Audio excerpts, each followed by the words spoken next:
اور اللہ رب العزت نے سورہ بقرہ کے اندر ان کی فطرت بقرہ ہی کی صورت میں بیان کی. تھوڑا سا یہ وضاحت کرتے ہوئے بات کو آگے لے جاتا ہوں. بقرہ ایک خاص واقعے کے پس منظر میں ہے، لیکن انہوں نے گائے ہی کی پوجا کی تھی. گائے کہہ لیں یا بچڑا کہہ لیں، بات ایک ہی ہے، اور وہ بنایا گیا تھا سونے سے.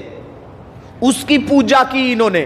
گویا کہ دولت کی محبت ان کے دلوں میں اتنی ہے کہ دولت کو پوجنے سے بھی باز نہیں آتے. دولت کو پوجنے سے بھی باز نہیں آتے یہ لوگ.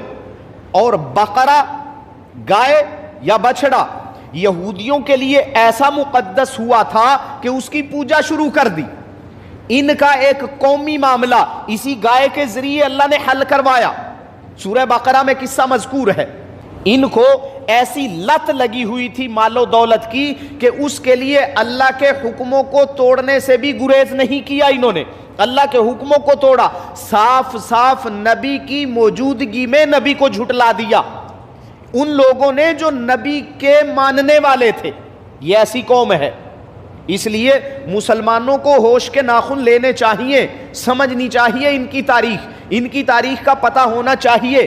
تو اللہ کے نبی صلی اللہ علیہ وسلم نے ان کے ساتھ جنگ بندی کا معاہدہ کر لیا. صرف 2 سال گزرے تھے. 2 سال کے اندر ہی بنو قینقاع نے بدعہدی کر دی.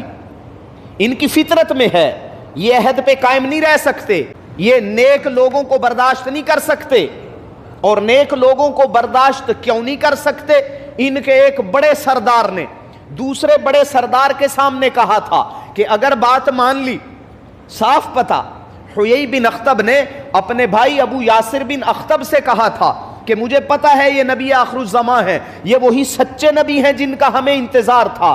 بھائی نے پوچھا پھر کیا فیصلہ ہے؟ کہنے لگا ساری زندگی مخالفت کروں گا، نہیں مانوں گا. کیوں نہیں مانو گے؟ یہ بات قابل غور ہے. کیوں نہیں مانو گے؟ اگر مان لیا دنیا داری چھوڑنی پڑ جائے گی. دنیا کی یہ جو شوشہ بنی ہوئی ہے، یہ جو مال و دولت ہے، یہ جو نذرانے ہیں، یہ آج کل کے محاورے میں کہہ لیں کار کوٹھی بنگلہ جو بھی ملا ہوا ہے، یہ سارا چھوڑنا پڑ جائے گا. اس چیز نے رکاوٹ ڈال دی. یہ دنیا کی محبت آڑے آ گئی، نہیں ماننا، ساری زندگی مخالفت کی. ان کا دوسرا سب سے بڑا سردار یہ بنو نذیر کا تھا، حیی بن اخطب. اور بنو قریظہ کا سردار کعب بن اسد تھا، وہ بھی تورات کا بہت بڑا عالم. ان کا سب سے بڑا عالم بھی تھا، سب سے بڑا سردار بھی تھا.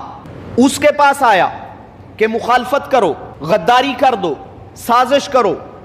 مدینے کے اوپر چڑھ کے آئے لشکر. اتحادی لشکروں کی تعداد کم از کم 12,000 تھی.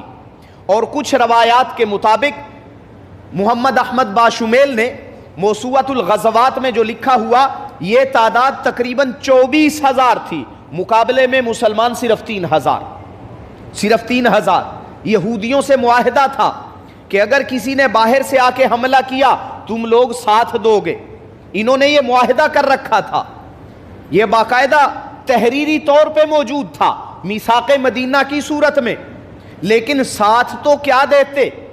انہوں نے الٹا مسلمانوں کے اوپر اندر سے حملہ کرنے کا ارادہ کر لیا.